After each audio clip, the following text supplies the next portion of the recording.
तो चाइना का जो J-20 फाइटर जेट है वो भारत के लिए बड़ी मुसीबत साबित हो सकता है और इसका काउंटर क्या है, तो इसी के बारे में हम इस वीडियो में डिटेल से बताने वाले हैं। तो नए हो तो प्लीज़ मेरे डिफेंस चैनल को सब्सक्राइब करें, बेल आइकन दबाना ना भूलें और कमेंट सेक्शन में जय हिंद जय भारत ज़रूर लिखिएगा।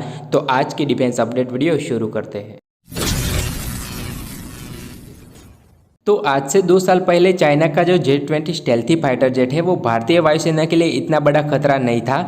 उस टाइम उसके इंजन में कई इश्यूज आ रहे थे।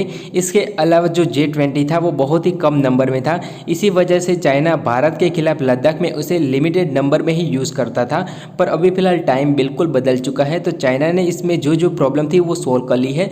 तो पहले उसका जो इंजन का इशू है उसको चाइना ने सोल्व कर दिया है और चाइना ने नया इंजन डेवलप कर लिया है। इसके अलावा दूसरी प्रॉब्लम ये थी कि वो बहुत ही कम नंबर में थे।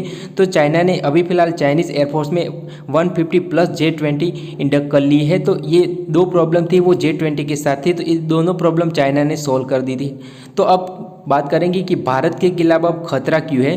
तो भारत के पास सिर्फ एक ही फाइटर जेट है जो कि J-20 को काउंटर कर सकता है, वो है भारत का रफाल। इसके अलावा जो दूसरे फाइटर जेट है, सुखोई, मिराज हो या दूसरे अन्य फाइटर जेट, वो इजीली J-20 को काउंटर नहीं कर सकते, बहुत ही ज़्यादा प्रॉब्लम आ सकती है। तो जो भारत का रफाल है वो भारत के पास अभी लिमिटेड नंबर में है, यानी कि 36। तो अगर भारत 36 टू 36 रफाल को अगर चीन के खिलाफ लद्दाख बॉर्डर में डिप्लॉय कर देता है तो वो 50 से लेकर 70 J-20 को तो बड़ी ही आसानी से काउंटर कर देंगे।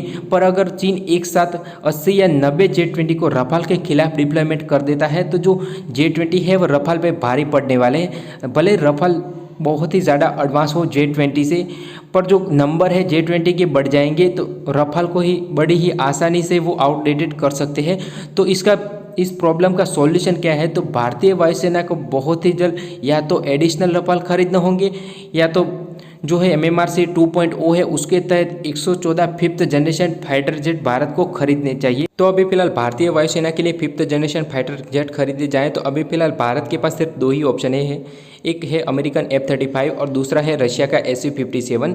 तो अगर भारत अमेरिका के पास से F-35 खरीदता है 100 से ज़्यादा नंबर में, तो प्राइस के मामले में भारत को थोड़ा कट ऑफ मिल सकता है। इसके अलावा भारत रशिया के पास से Su-57 भी खरीदता है तो भारत को शायद रशिया टेक्नोलॉजी ट्रांसफ़र भी कर दे और प्राइस के मामले में भी भारत को ये सस्ता पड़ने वाला है। तो बीच में ऐसे भी न्यूज़ आ रही थी कि भारत MMRC 2.0 के तहत Su-75 चेकमेट को भी खरीद सकता है। तो अगर भारतीय वायुसेना Su-75 चेकमेट को MMRC 2.0 के खरीदती है तो भारतीय वायुसेना के लिए बहुत ही ज़्यादा देरी हो जाएगी। इसके अलावा अमका में भी ये प्रॉब्लम क्रिएट कर सकता है। तो अगर भारतीय वायुसेना एक 5th जनरेशन फाइटर जेट खरीदना चाहे तो वो रशिया का Su-57 खरीद सकती है।